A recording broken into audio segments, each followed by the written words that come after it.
Bueno, y entonces sí, ahora le vamos a dar pie a la licenciada Claudia Lieberman, que nos va a hablar de arroz, pero ahora ya vamos a ir más bien a la parte culinaria. Así que la dejo para que la escuchen. Bueno, buenas tardes, ¿se escucha bien? Muchísimas gracias y quería agradecer la invitación a todas las chicas que han estado organizando y por recibirme ya en este tercer día acá en las jornadas de Mercedes y anteriormente en la Experimental de Corrientes, donde estuvimos haciendo una parte de laboratorio, así que desde ya muy agradecida por este espacio.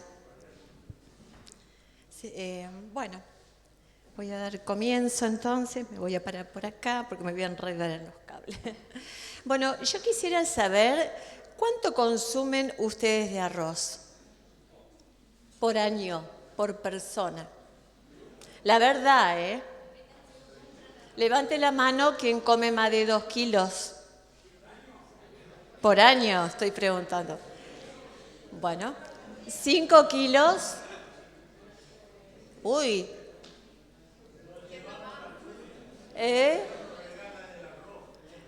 No entendí. ¿Se lo comen igual o lo regalan? ¿O lo venden? Capaz. Bueno, muy bien. Ese ejemplo, ¿eh? 6 kilogramos. ¿Nadie? ¿Y qué estamos haciendo en esta jornada? Empiezan a comer arroz, ¿eh? 7 kilogramos. ¿Cómo? Pero por año, ¿cuánto comerá?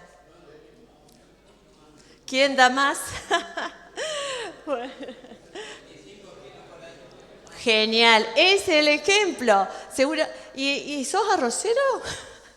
Bueno, a ver, vamos a ponernos las pilas y vamos a aumentar el consumo por habitante, ¿no? Por año, o por semana o por día. Bueno, eso para que se despierte, quería saber. Bueno, ya sabemos que cuando hablamos de arroz tenemos dos posibilidades, ¿no? De consumirlo, utilizarlo para semilla y para consumo humano. Y acá, cuando hablamos de semilla, la verdad que tenemos que una alta competencia, ¿no? Ya sea por la calidad, obviamente, y por el tipo de variedad. Y también, asimismo, para lo que vamos a hablar hoy, en especial para consumo humano. ¿Qué nos da? ¿Qué entendemos cuando hablamos de calidad? Porque la verdad que es un concepto muy amplio y depende del punto de vista que lo veamos cada uno de ustedes, ¿verdad? Pero sí es una característica distintiva que tiene que tener nuestro producto. Por eso muchas veces queremos ponerle un logo que lo distinga de otras producciones, ya sea de la provincia, del país, y también que lo distinga en contenidos como, por ejemplo, hoy decíamos del tema del arsénico, ¿sí? O, por ejemplo, de la calidad del rendimiento, o sea, del aspecto. Todas esas cosas son propiedades o características distintivas, lo que nos va a decir qué tanta calidad tenemos, ¿verdad?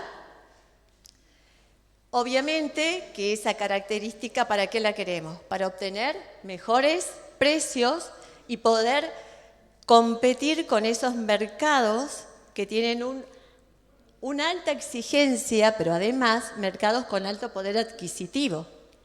Y que para poder competir con esos mercados debemos tener en cuenta la calidad y la demanda según los hábitos culturales.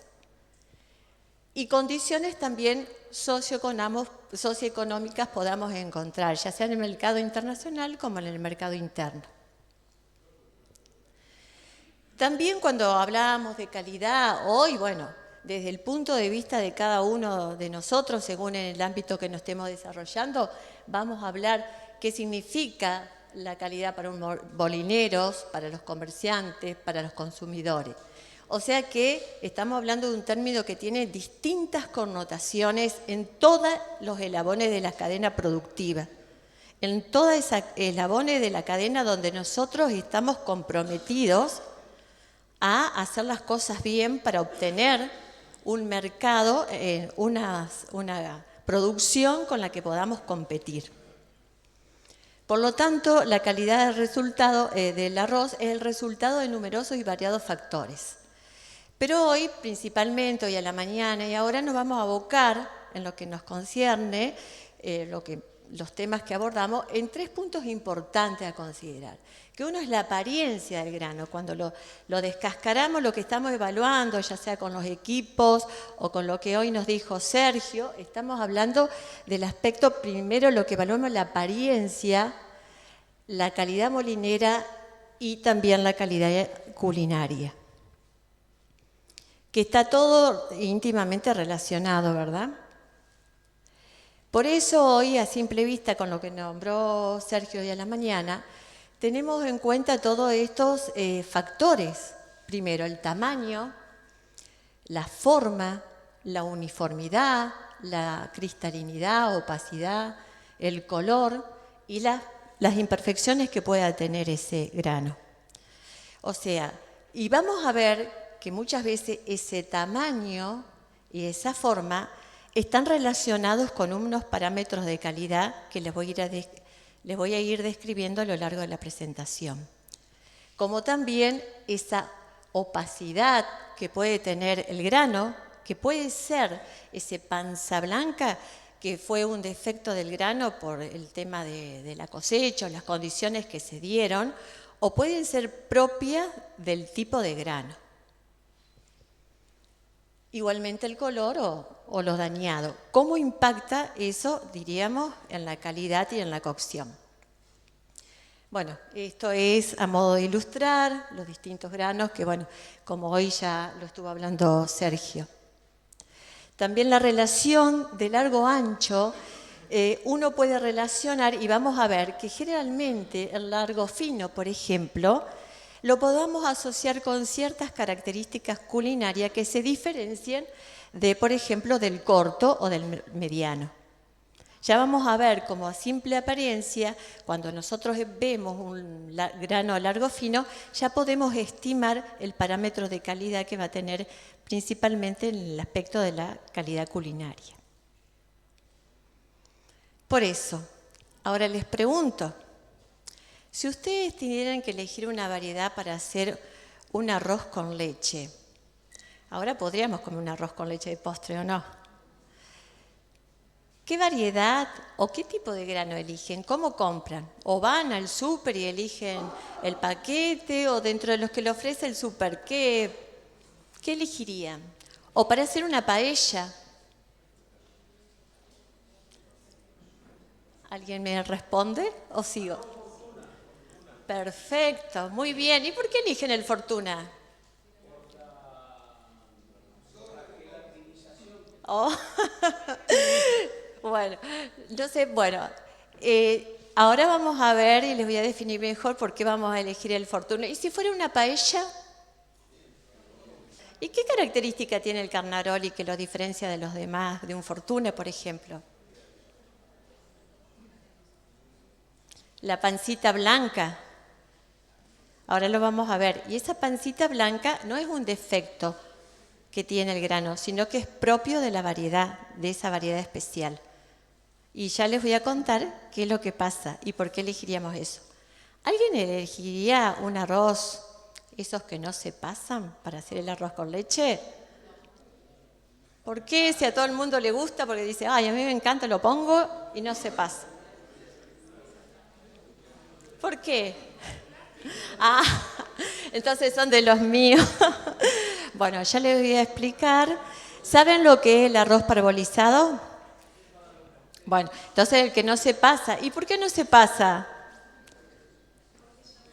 Ya está precocido, porque ya tuvo un tratamiento previo donde el arroz con las cáscaras fue precocido con vapor y presión.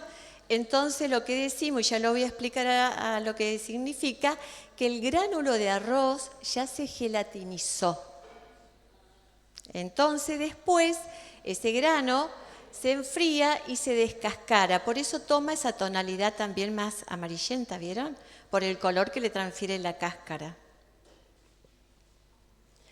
Entonces, después les voy a volver a preguntar, en base a lo que desarrolle, para ver si me entendieron, qué variedad utilizarían para los distintos platos. Y también, cuando hablamos del mercado internacional, tenemos que ver hoy, definir el hábito cultural, porque no todas las culturas cocinan el arroz de la misma forma. Algunos usan las ollas arroceras para cocinar y lo hacen con la cantidad de agua adecuada para que no sobre, ¿sí? Otros los cocinan con agua, en exceso de agua, que es lo que nosotros generalmente acostumbramos a hacer, cocinarlo en exceso de agua. O como por ejemplo los brasileros, que a veces lo sellan con el aceite y después le agrega el agua. Y esas características de cocción están asociadas también a un hábito cultural, ¿sí? Y por eso nuestras variedades, cuando se tienen que exportar, tienen que tener la consistencia y las características que ellos desean cuando se cocinan los platos, la cultura que ellos acostumbran, ¿no? a la parte de textura que tiene que tener ese grano cocido, según el plato que ellos van a preparar. Porque los mercados son muy exigentes. Al momento de comprar, vienen, principalmente, por ejemplo, los peruanos, traen su olla y te prueben. Así como otra característica importante que ellos evalúan es el olor, para ver con qué tipo de secado. Y hacen como un té, por así decirlo, con el arroz y lo prueban porque ven si tiene mucho olor, depende el método de secado que se implementa. Entonces son muy exigentes y sé que han a veces rechazado cargamentos porque no tienen la textura que ellos consideran que debe tener cocinados con sus ollitas, porque se vienen con sus ollitas. En Argentina no existe hábito de comer arroz, no existe el hábito cultural. Como muchos que somos menos lo que aportamos, y gracias acá al camarógrafo que aumentó poquito, que con sus 22 kilos por año, consumimos 7 o 6 kilogramos por habitante por año aproximadamente. Entonces tampoco eso nos lleva a ser un mercado exigente. Como tenemos buena producción y granos de buena calidad, entonces debemos exportar y debemos competir con esos mercados internacionales tan exigentes al momento de la cocción. Y depende de la cultura, el hábito cultural que ellos tengan. Cuando hablamos de calidad culinaria, se refiere a la aceptación y preferencia del consumidor e implica una calidad aceptable al comer. Y esta calidad depende de propiedades físico-químicas que tiene el almidón, que le dan al grano esas características especiales, principalmente en la parte de textura y apariencia después de la cocción. Por eso es necesario evaluar las distintas variedades. Y para evaluar estas distintas variedades nos basamos en distintas metodologías, como hoy, por ejemplo, vimos la calidad industrial, ¿sí? Los métodos de cocción, un panel sensorial, que siempre está bueno formar un panel sensorial, y también análisis específicamente químicos.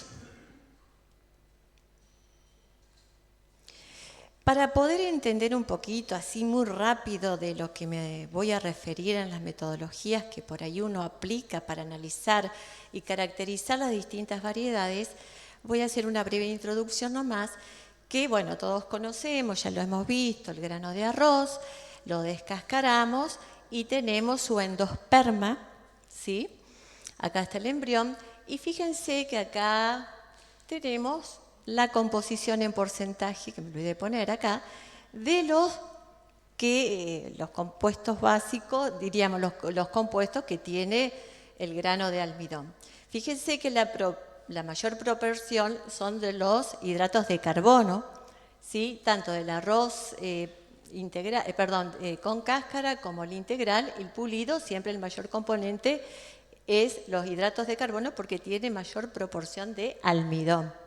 Ese es el mayor componente del grano de arroz, el almidón. ¿Y el almidón qué es? Acá está. Les presento el almidón. Acá tenemos un corte transversal. Los gránulos de almidón del arroz son los más pequeños que tiene, el cereal que tiene el gránulo más pequeño y tiene una forma poliédrica. Eso es para... Si uno viera un corte del gránulo de almidón, va a ver que tiene como anillos concéntricos, que algunos son más oscuritos y otros son más claros. En esos anillos concéntricos se disponen unas cadenas que forman los gránulos de almidón. Esos gránulos de almidón están formados por dos tipos de cadenas. Unas que son ramificadas, ¿ven? Que están conformadas, están como una estructura que tienen forma como de racimo, y otras que son lineales. Esa cadena que es ramificada está conformando la amilopectina. Y la otra, que constituye una estructura lineal, forma la amilosa. ¿Por qué les indico esto? Porque muchos de los análisis para evaluar la textura después de cocido el arroz se fundamentan justamente en el porcentaje de amilosa. Y nos van a dar la característica de cómo queda, diríamos en una forma indirecta, el arroz después de cocido. Diríamos, es como, entre comillas, la responsable. Entonces, para esto, dijimos que hay métodos indirectos para evaluar la calidad culinaria del arroz. Una de las principales metodologías es evaluar justamente qué porcentaje queda de amilosa. El porcentaje de amilosa va a estimar una relación de amilosa y amilopectina, donde con una muestra de arroz que quiero evaluar, obtengo la harina, porque no lo hago en granos, sino en la harina, y se hace la digestión de esa harina y luego, por un desarrollo colorimétrico con yoduro de potasio, se tiñe la amilosa de color azul y la amilopectina se queda como marrón. O sea que ese color azul es por la reacción del yodo con la amilosa. Justamente el yodo se puede, diríamos, cuantificar esa amilosa por ser una cadena lineal.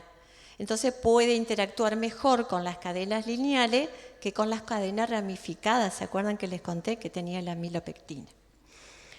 Esta intensidad de color se mide en un equipo que se llama espectrofotómetro. ¿Sí? Ese espectrofotómetro me da un dato que es el porcentaje de absorbancia que tiene este color y con eso lo transformo por los cálculos correspondientes, en el porcentaje de amilosa que tiene la muestra. En base a ese porcentaje de amilosa que tiene la muestra, hay una clasificación en dos grandes grupos. Los glutinosos cerosos, también llamados woxi, que prácticamente no tienen amilosa. Tienen de 1 a un 2% de amilosa, que acá no se siembran y también hay ninguna norma para comercialización ni nada de eso. Pero sí, por ejemplo, en Japón o en otros países se utilizan mucho para la industria alimentaria por las propiedades que tiene. Y las no cerosas se clasifican en las de alto contenido de amilosa, que va a un rango mayor, con un mayor porcentaje de 27%. las de intermedio, que van entre un valor del 20 y el 27%, y las de bajo de 8 a 20%. ¿Qué significaría esto? Pueden encontrar en alguna bibliografía que ya algunos consideran, por ejemplo, de alta amilosa, 26 para arriba. Eso también puede ser, ¿no es cierto? Esta es la escala del CIAT que estoy utilizando ahora. Cuando la apariencia del grano es un tipo largo fino, generalmente está asociado con el alto contenido de amilosa, que es mayor a un 27%. Esto, metodología indirecta, me dice que el grano, cuando lo cocino en exceso de agua, queda suelto y seco. ¿Sí? O sea que, por ejemplo, si yo quisiera hacer una ensalada con arroz, a mí me gusta ese tipo de grano, pudiera utilizarlo, un grano con alto contenido de amilosa para esa ensalada. Estos de intermedio amilosa son granos, están relacionados prácticamente con un grano mediano, que cuando después de la cocción, ¿no es cierto?, quedan como húmedos y es como que tienden a unirse un poquito más. Quedan 3, 4 granitos como que tienden a quedarse unidos entre sí. Y los de bajo contenido de amilosa quedan muy húmedos y prácticamente es como que son los gránulos que quedan más húmedos y pegajosos, que tienden a unirse los granos entre sí. Entonces, por eso, si uno quisiera hacer A ver, le voy a preguntar, según lo que les dije, un japonés, ¿qué comería? ¿Cuál de estos 3 tipos elegiría? ¿Por qué? Porque la cultura, exactamente, ¿no es cierto?, lo lleva a comer con palitos. Si le damos a un japonés que coma un alto contenido de amilosa, diríamos, bueno, no va a pescar demasiado. Entonces, bueno, exactamente, porque queda más pegajoso y eso lo ayuda a poder comer con sus palitos, ¿no?, como lo indica su cultura. Perfecto. Se ve que me están escuchando. Sí. He tenido, gracias a Dios, la oportunidad de ver eso, de ir. Bueno, así que, y por eso, si a los que les gusta, o les gusta, o han probado el sushi, también vieron que hoy se usa ir a las casas a comer sushi y practicar con los palitos. Yo prefiero agarrar con la mano, pero bueno. Otra de las metodologías que se utiliza también es la determinación de la temperatura de gelatinización. ¿Qué es la gelatinización? Es la temperatura a la cual el gránulo de almidón comienza a absorber agua. Ustedes saben que el gránulo de almidón no es soluble en agua fría, sino que en agua caliente. ¿Sí? Y empieza a hincharse ese gránulo en forma irreversible en agua caliente, porque el agua va rompiendo esa estructura del gránulo y el gránulo va aumentando de tamaño hasta que se gelatiniza totalmente. ¿Cómo se puede estimar? Y esa temperatura de gelatinización también la vamos a asociar con el tiempo de cocción. ¿Cómo vamos a evaluar esa temperatura de gelatinización? También podemos aplicar un método indirecto muy sencillo que me ayuda a estimar un rango de temperatura de gelatinización para distintas variedades. Se hace una prueba donde se seleccionan los granitos, se ponen en cajita de las distintas variedades, de las muestras que tengamos. Se le agrega, por eso es Alkali Test, un álcali, el álcali que usamos, hidróxido de potasio al 1,7%. Las muestras siempre se hacen por triplicado mínimamente y después se lo coloca 23 horas en estufa a 30 grados. Y vamos a ver que después, cuando lo sacamos con cuidado, lo vamos a evaluar. Para evaluar vamos a usar una escala que va de 1 a 7, según cómo haya quedado el grano después de esa prueba. Fíjense que acá hay unas cajitas donde el grano desapareció totalmente. ¿Sí? Si todos estos de distintas, por ahí, variedades o muestras, estos desaparecieron ante el álcali, frente a las mismas condiciones, desaparecieron totalmente, ¿cómo les parece que cocinarán? ¿Más rápido? ¿Más, con menos tiempo, menos temperatura? ¿Qué les parece? Si todos fueron sometidos, significaría que estos cocinarían con una menor temperatura de gelatinización, ¿verdad? Y hay otros que quedaron intactos, así como los pusimos, se quedaron. ¿Qué significaría eso? Que necesitarían mayor tiempo de cocción. Y eso también está relacionado con el tipo del gránulo de almidón, ¿sí? Les dije que se refería a eso a una escala. Después, si a alguno le interesa, le digo cómo lo evaluamos. No lo quise poner acá para no ser tan extenso todo. Lo que pasa es que es muy difícil asociar el carácter de temperatura que gelatinización con la amilosa. Generalmente, sí. La alta amilosa se asocia con la baja temperatura de gelatinización. Generalmente exactamente. Los granos largos finos generalmente siempre tienen alta amilosa y baja temperatura de gelatinización. No, por ahora no hay registro de arroces que tienen alta amilosa y alta temperatura de gelatinización. No hay registro. En cambio, los granos cortos pueden tener, generalmente se asocian, que eso lo iba a comentar justamente después, con un bajo contenido de amilosa y pueden tener también, van a tener alta temperatura de gelatinización, pero también hay de intermedia temperatura de gelatinización. ¿Eso es dentro de los materiales que vos has evaluado? He tenido, sí, la experiencia de evaluar eso. Después, si quiere, lo podemos ver.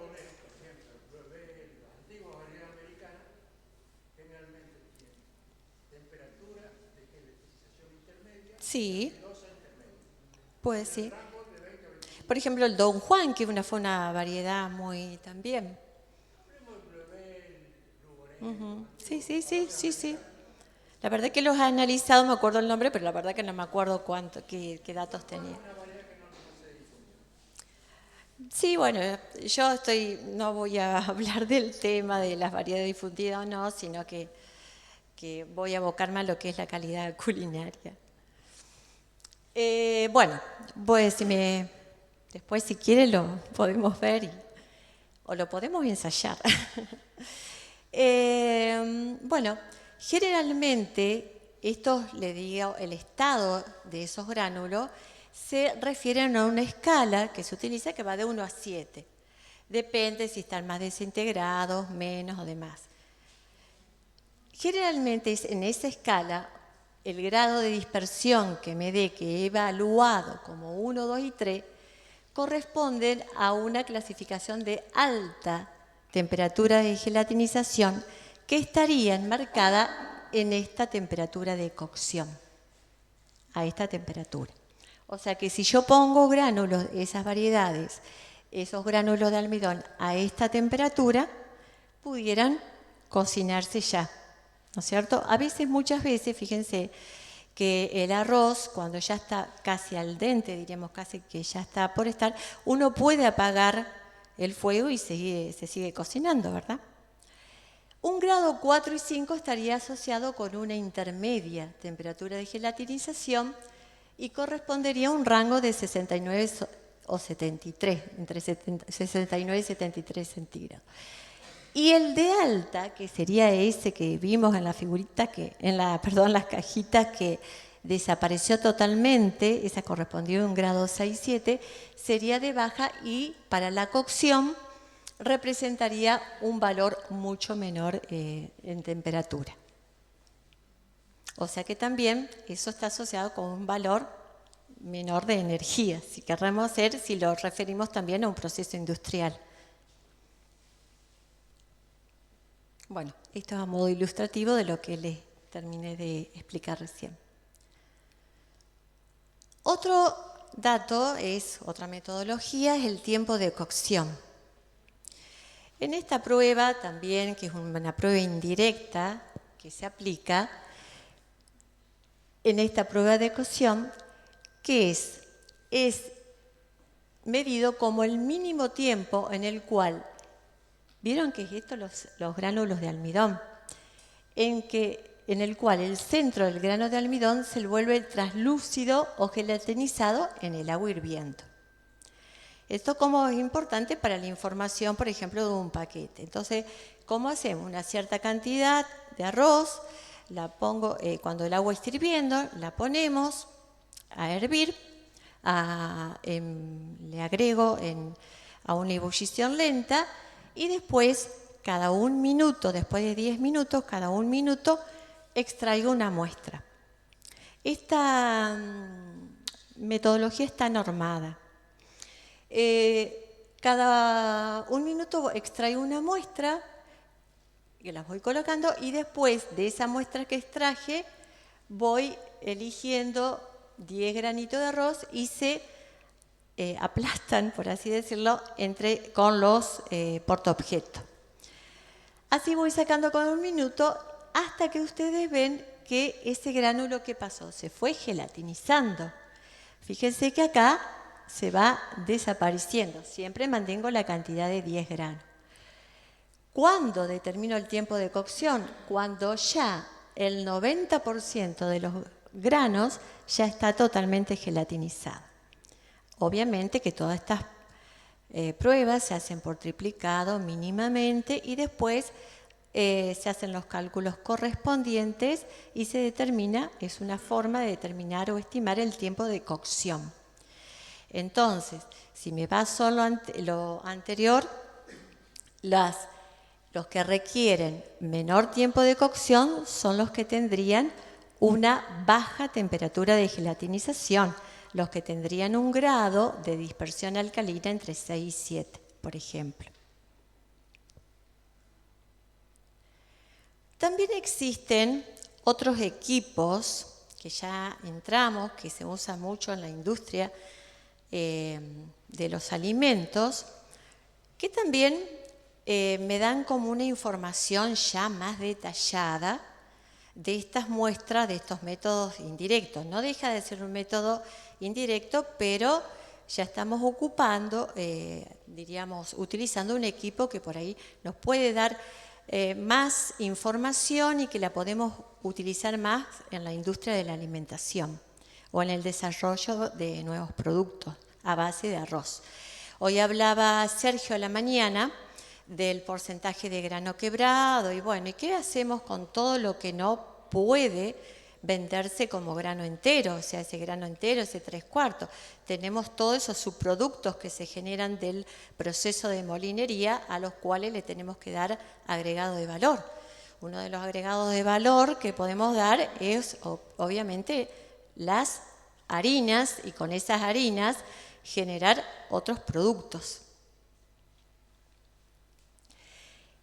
Este equipo es un calorímetro diferencial de barrido. Les explico rápido para tener nada más conocimiento de qué tipo, quizás todos los conocen, no sé. Bueno, este es un equipo que, ¿qué ventajas tiene? Acá yo trabajo con una mínima cantidad de muestra, aproximadamente 1 miligramo de la harina siempre, para evaluar. Este equipo acá adentro tiene este espacio donde acá se pone la muestra en unas capsulitas que son de aluminio, un poquito costosas a veces, y acá tengo un patrón.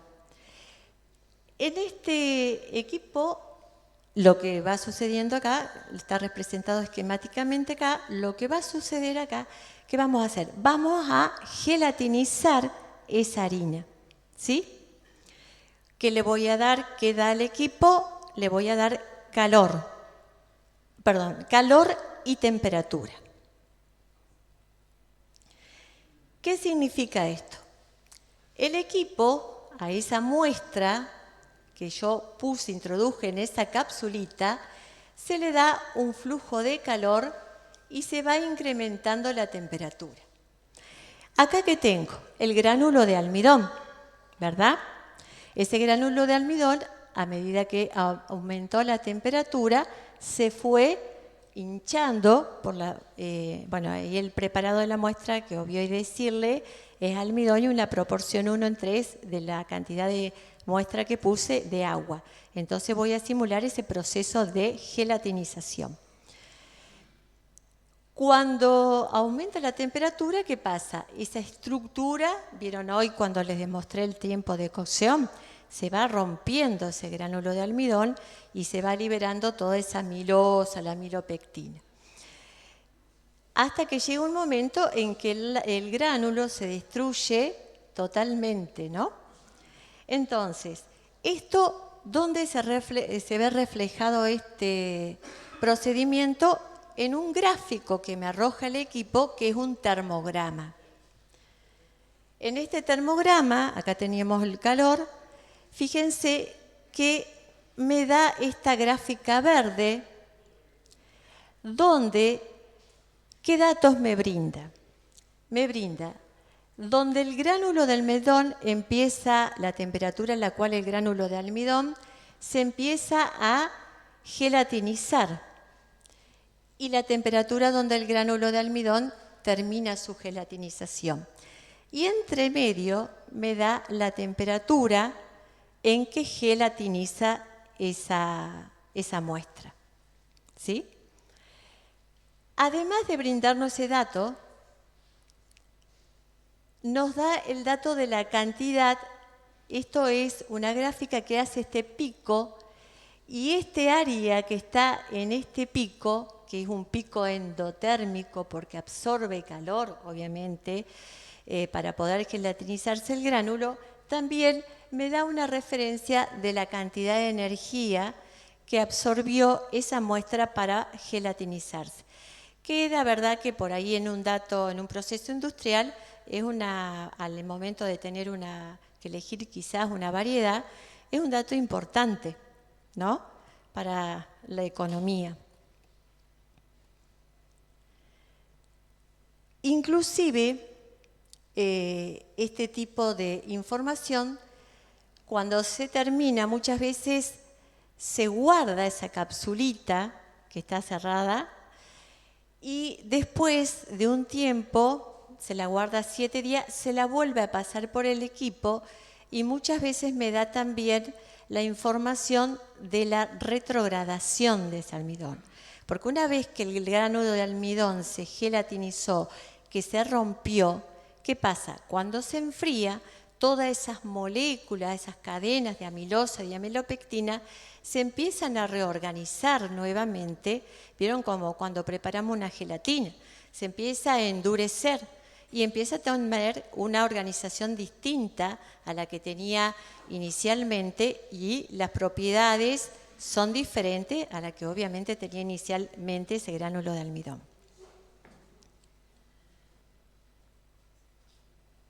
Muchas veces, y en la industria por ahí del trigo, se usaba también para evaluar el punto de gelatinización y las propiedades que tenía esa pasta, esa harina, cuando se gelatinizaban. Uno de los equipos antiguamente usados es el amilógrafo Bravender, que además de ver la gelatinización, me reflejaba los distintos puntos, las distintas etapas que iba pasando esa pasta a medida que se iba cocinando, las distintas viscosidades que iba tomando. Pero también, bueno, esto es la información, pero ya se lo voy a explicar en el otro equipo, que es un poquito más moderno. Hoy por hoy, lo que tenía el amilógrafo Bravender es que uno necesitaba una mayor cantidad de muestra para procesar, o obtener los resultados. Hoy por hoy, contamos con otro equipo que también se utiliza 2 a 3 gramos de la muestra y nos da el RBA. ¿Qué es el RBA? Un analizador rápido de viscosidad. Entonces tarda menos tiempo, lo que por ahí en un Brabender lo determinamos en 45 minutos, acá en 20 minutos ya tenemos los mismos resultados. Este equipo, ¿cómo funciona? Ven, acá son las imágenes de los distintos estadios que tendría el gránulo de almidón. En este equipo funciona con una rampa que ya está programado en el equipo, una rampa de temperatura. Si ustedes ven, la muestra que se coloca, ¿sí? Acá se ve la temperatura, el tiempo y la viscosidad que va tomando la pasta. Acá el equipo va aumentando primero la temperatura hasta aproximadamente los 90 grados y después 5 o 10 minutos permanece la temperatura constante hasta 90 grados. Luego desciende la temperatura hasta aproximadamente 50 grados centígrados. En ese tiempo, en esa escala que se programa en el equipo, lo que me va describiendo, que ahora se los voy a mostrar, es esta gráfica, ¿sí? Y esta gráfica me va a dar distintos tipos de información de lo que va sucediendo a medida que se va gelatinizando el gránulo. ¿Para qué serviría, por ejemplo, esto? Cuando muchas veces se exporta, a veces y dicen, no, pero, y son en mercados, por ejemplo, muy exquisitos, muy sensibles para ver la estructura, la textura del arroz. A veces podemos, con este equipo, poder determinar distintas diferencias, por ejemplo, en arroces largo fino que tengan el mismo porcentaje de amilosa. ¿Por qué? Porque quizás pueden diferir en pequeñas, siempre manteniendo las propiedades de que cocinan sueltos y secos y demás, pero pueden haber pequeñas diferencias entre variedades que tengan alto contenido amilosa. Pueden, por ejemplo, pasaba o había los peruanos que reclamaban que el puitá y el gurí por ahí no cocinaban de igual y eran del mismo porcentaje de amilosa y la misma temperatura de gelatinización. Pero ellos son culturas muy exigentes o mercados muy exigentes, entonces uno dice, a ver, ¿qué puedo investigar para poder detectar, ¿no es cierto?, esas diferencias? Si era el tiempo de que estaba añejado, no sé. Bueno, entonces con esto uno pudiera ver esas pequeñas diferencias entre variedades que tienen iguales porcentajes, por ejemplo, de amilosa. Esta es la gráfica que recién les mostraba. Inicialmente, acá, cuando empieza, ¿ven? La rampa de temperatura, esa la da el equipo. Inicialmente acá, ¿vieron cuando da este cambio? ¿Sí? En la gráfica. Ahí estaría comenzando la gelatinización del grano de almidón. A medida que aumenta la temperatura, aumenta el valor de viscosidad. ¿Por qué? Porque esos gránulos de almidón van absorbiendo cada vez más agua y se van como, se friccionan, por así decirlo, entre sí, entonces aumenta la viscosidad antes de romperse. Hasta que llega, para cada muestra, ¿no?, a un pico de viscosidad máxima en un determinado tiempo, va a tener una cierta viscosidad y también me va a dar el dato de la temperatura. Luego se mantiene constante y acá, una vez que alcanzó esa viscosidad máxima, se empiezan a romper los granulos y lo primero que se libera es la amilosa y después se libera la amilopectina. Pero lo primero que se libera es la amilosa. Entonces acá, como se libera la amilosa, esa viscosidad desciende. Luego, cuando ya terminó la temperatura constante esa de los 90 grados, ¿qué sucede? Ahí ya empieza la etapa de enfriamiento hasta los 50. Entonces, ¿qué pasa? Aumenta la viscosidad, porque ahí se empiezan a reasociar de nuevo las moléculas y empieza a lo que se llama a enfriarse, diríamos, ese gel, y cambia también la textura. En esta gráfica vamos a obtener entonces distinta información que puede ser útil, como la temperatura de gelatinización también, el pico de viscosidad máxima, y también acá tenemos la viscosidad mínima. Entre esa diferencia de viscosidad máxima y de viscosidad mínima se denomina breakdown y nos está dando una idea de la estabilidad que tienen los gránulos de almidón. Luego, cuando se enfría, alcanza una máxima viscosidad y eso nos estaría dando cuánto retrograda, cuál es la textura del grano después de la cocción, cómo queda. La diferencia entre la viscosidad final que tiene y el breakdown me da el setback, que es la consistencia que tiene después el gel al final cuando llegó la temperatura 50, que ya prácticamente está frío. Entonces esa parte es la retrogradación es la que se relaciona con la textura del arroz después de la cocción, y es muy importante también esto para el valor de la industria. Este es un ensayo que también es importante, como hoy le decía, para diferenciar, por ejemplo, variedades que tienen alta amilosa entre sí o baja amilosa, o quiero identificar en un proceso industrial. Como por ejemplo, quiero usar por decir un ejemplo que nos han consultado en algún momento, quiero compactar un embutido. Entonces digo, bueno, para compactar los embutidos a veces necesitan tener una cierta temperatura, ¿no? Mucho de fiambre no conozco, pero para, por ejemplo, un jamón o algo, tienen que tener en cuenta el parámetro de temperatura. Entonces, por ahí, ese requisito de temperatura y de consistencia, de textura, es importante. O, por ejemplo, para hacer determinadas formulaciones también es importante. Si quiero formular una sopa, no es lo mismo que quiera formular quizá un fideo, ¿verdad? A base de harina de arroz. Bueno, como un poquito para repasar esto, y para esto, bueno, las fotos por ahí no están muy bien definidas, pero es para más que nada para ilustrar.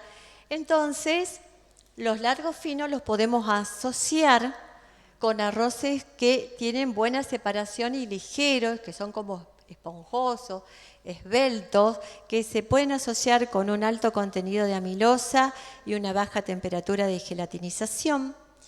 El grano mediano quedan como más húmedos y tiernos, tienen un poquito más la tendencia a quedar unidos entre sí, y generalmente se los asocia con un contenido de amilosa intermedio y una temperatura de gelatinización también intermedia. Los arroces woxy que hoy les comentaba, esos no están porque generalmente, si los tuviéramos que evaluar y ver, diríamos, o ensayar, son arroces que son prácticamente yesosos todos, ¿no? Pero tienen muy buenos comportamientos porque, ¿se acuerdan que les dije que prácticamente no tienen amilosa? Son muy buenos y tienen muy buenos resultados, por ejemplo, para la industria de los alimentos. Entonces, por ejemplo, lo que no hacen es la sinéresis. ¿Vieron que es la sinéresis? Como la liberación de agua que tienen los gránulos cuando se gelatinizan. Entonces, soportan muy bien los procesos de enfriamiento. Cuando están congelados, después, cuando uno los descongela, no liberan ese agua que tienen. Una buena característica, diríamos, para aplicarlo en la industria.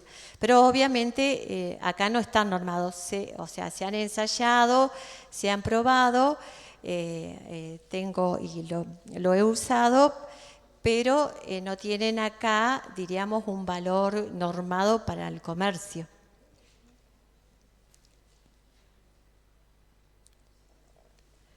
Después tenemos los arbóreos. Entonces, hoy, cuando le decía por ahí del tema de la paella, decíamos, bueno, el arbóreo tiene la característica, acá no obvié poner una foto, que tienen como una pancita blanca, ¿vieron? ¿Qué pasa con eso, con que tienen esa pancita blanca? Pero es propio de la variedad. En esa pancita blanca, los gránulos de almidón no se compactan, no están bien compactados, entonces quedan como espacio y eso es lo que hace que se adapten mejor para las paellas o los risotos porque absorben más en esa pancita los sabores. Entonces, eso los caracteriza para ese tipo de plato especial. Muchas veces, están pidiendo también el bomba en algunos lugares para hacer también las paellas, ¿no es cierto? Pero bueno, esta es la característica, pero no es un defecto de panza blanca, sino que es propio de ese tipo de variedad.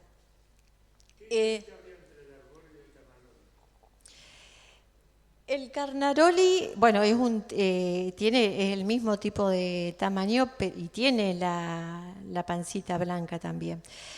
No recuerdo los valores, pero el carnaroli es bajo contenido de amilosa.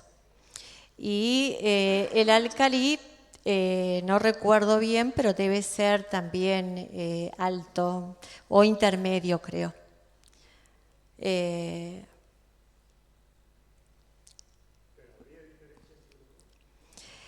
Y el arbóreo en la cocción, no recuerdo porque lo he hecho, pero prácticamente no hay diferencia porque es el mismo tipo de grano.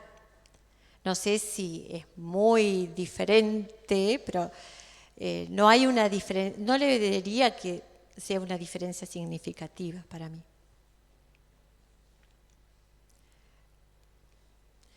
El grano corto es un grano... Ay, perdón, ¿qué hice? Ya me quise ir. Perdón, ¿qué pasó? Ay. ¿Lo pasó?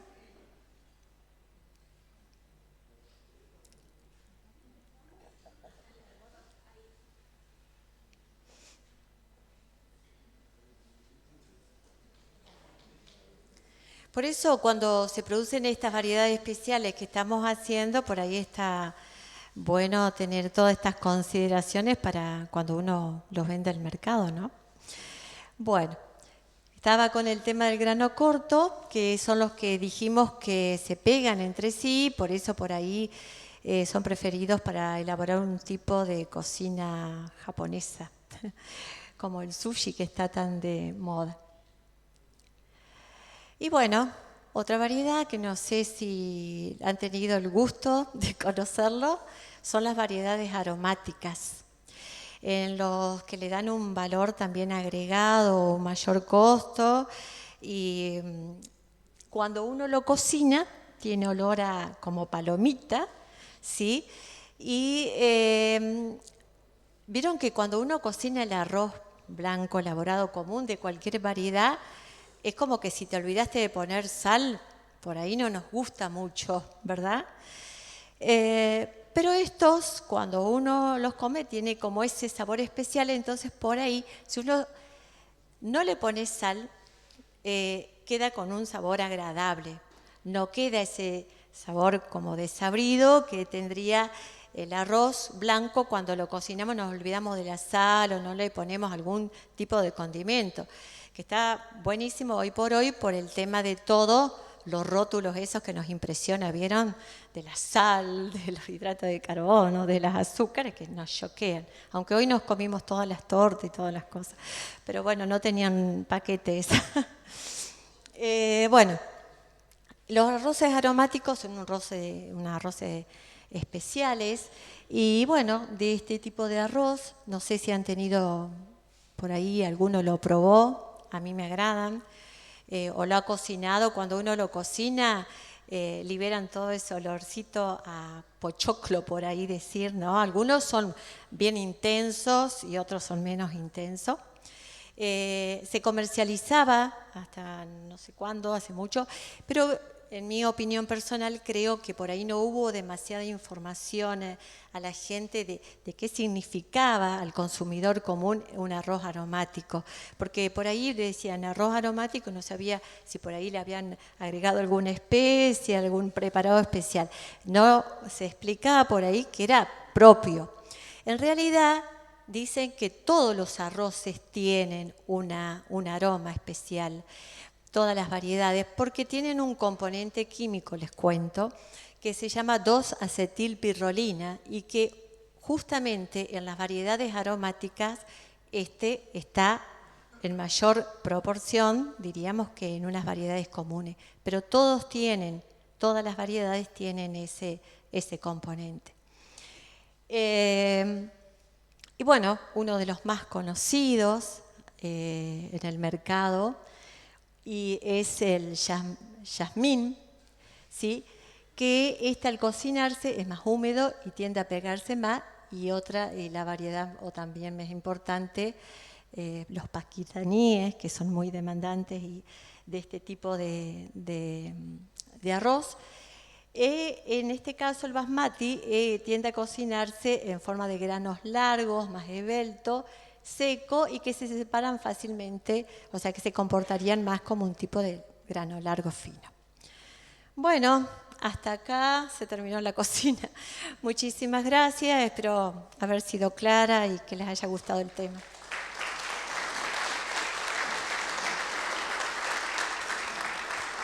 Buenísimo, Claudia. Sí, espectacular. Bueno, muchas gracias, Claudia.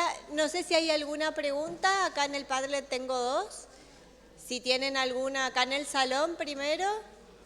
¿Ahí hay una pregunta? Dani.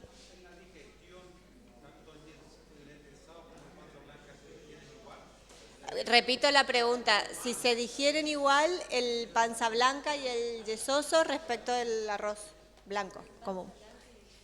Sí. Sí, perdón. En principio no lo he evaluado mucho, sé que hoy está también en la posibilidad de almidones más digeribles, no menos digeribles, pero no hay. Lo que tiene porque el panza blanca, usted se refiere a ese arbóreo, no hay diferencias supongo, no debería haber diferencias. Y el panza blanca generalmente lo sacamos del paquete, o sea que sé que algunos paquetes por ahí pueden tener alguna, cuando uno va al súper y compra, pero no habría diferencia. Ese yesoso que usted lo dice, ¿por qué se forma? Perdone si me estoy metiendo quizá en un campo que no me corresponde. Es porque cuando se va a llenar el grano, en la planta, el grano, debido por ahí a condiciones que se han dado generalmente de temperatura, cuando la planta absorbe sus nutrientes, que son los hidratos de carbono, y los va a traslocar al grano para formar ese almidón, esas moléculas que yo le hablaba hoy, es como que no quedan bien compactadas y forman ese gránulo cristalino, sino quedan como espacio entre esos gránulos, que es lo que genera el panza blanca o el yesoso, como que no hay un buen llenado de ese grano. Por eso que después se refleja, como son zonas más debilitadas, se refleja en el proceso de molinería y aumenta el porcentaje de quebrado. Pero a veces esas variedades, en otros depende la condición de niño, de no niño, de humedad, y todos esos factores hace que se forme más grano quebrado o menos grano y baje el rinde, no el rinde, o por las enfermedades, la famosa piricularia y demás, y bueno, y todo pero ese es el tema del panza blanca y donde se empieza a llenar el grano. No, por favor. Acá hay dos preguntas que ya voy a acceder. Dice, ¿las harinas de arroz tienen el mismo comportamiento que el grano del grano del que provienen a nivel amilosa?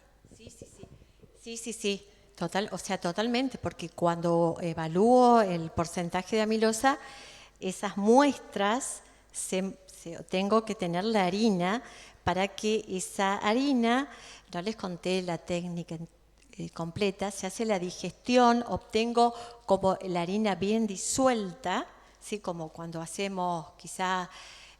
tengo que hacer un ataque con álcalis y alcohol para disolver esa harina, poder ahí extraer esa amilosa y poder cuantificarla. Se hace en base de harina. Todo estas, excepto el tiempo de cocción y el álcali, las metodologías que por lo menos les mostré. Hay muchas más, por ejemplo, uno puede evaluar consistencia de gel. La consistencia de gel también es otra metodología que me ayuda a diferenciar por ahí entre el gel, un método rápido, entre variedades que, por ejemplo, tengan el mismo contenido de amilosa, para ver diferencia entre, por ejemplo, de alto o de baja, porque en la del baja el gel corre más. En el alto contenido de amilosa el gel corre menos, en el de bajo corre más. Entonces yo puedo ahí, si tengo dos variedades, digo, tienen alta amilosa, pero ¿cuál va a quedar más dura? ¿Cuál va a tener una textura? Bueno, es una forma indirecta que yo puedo estimar para caracterizar una variedad.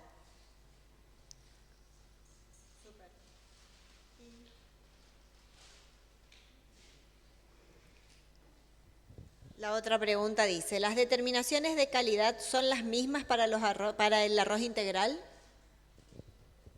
Bueno, no he trabajado mucho con arroz integral, pero obviamente que he probado porque me han pedido, pero se puede. No sé, en amilosa sería más complicado porque ustedes saben que el salvado tiene donde mayor proporción de lípidos tiene. No lo he hecho en arroz con salvado y porque me puede interferir en la metodología en cuanto a los reactivos, ¿no es cierto? Por la cantidad de lípidos y demás. Sí he hecho el tiempo de cocción, pero bueno, no hay una norma que vea, o no tengo antecedentes de haber evaluado, por ejemplo, me preguntaba el álcali. Lo he hecho por hacerlo, obviamente tardan más, porque tienen que romper el salvado, la capa de salvado. Entonces tienen más. No he trabajado en salvado, pero he hecho. Bueno, esa fue la última pregunta. No sé si hay alguna otra en el salón. Bueno, si no, le agradecemos a Claudia. Muy linda su presentación. Gracias.